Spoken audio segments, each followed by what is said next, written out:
In my time with Garbage, we first came across the Line 6 pod in the late 90s when we were working on version 2.0. And we're kind of blown away at how functional it was, how good it sounded, but we didn't really start to think that it would be something viable that we could use on tour until our following tour in 2000, when the rack mount version of it came out. It was sort of instrumental in allowing us to really begin to hone the sound of the band live into something that really represented what we were trying to accomplish in the studio. So we've been working on the latest Garbage record for the last couple of years, off and on. Due to our relationship with Line 6, they let us know that they had some new product coming out. They gave us the opportunity to go in and listen to it and A/B it against a real Marshall, and flipping back and forth like nobody in the room could tell the difference between the two of them. Since the guitar players, both Duke and Steve and Eric, our bass player, tend to have different sounds for almost every song and multiple sounds for every song, I could have it all programmed and ready to go. So if somebody says, oh, let's pull this song out, this obscure B-side from 1996, we're ready to go. Once the Helix came in and I got it to all the band members, I didn't have to show anybody how to do anything.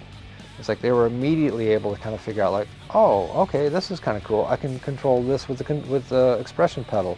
I can control this and this with the expression pedal and have it do opposite things at different times.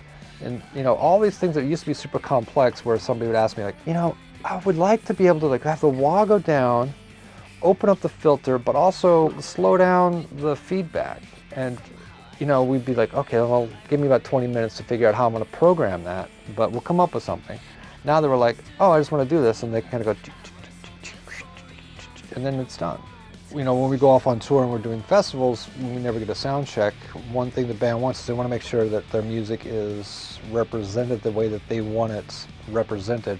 So part of my job is to figure out how to make sure that we have control over that throughout the entire process. For me, that was one of the key things. That's why we kind of gravitated to creating our guitar sounds in this way for live, was it allowed us that kind of control. And when you have the number of patch changes and the number of different sounds that all have to work together during the course of the song to make the song be what the band wants it to be, we need something like the Helix to be able to accomplish it. There's no other way around it, really. And that's the thing I really love about it, is like it really gives us the ability to have that sort of sonic control every single night, regardless of where we are.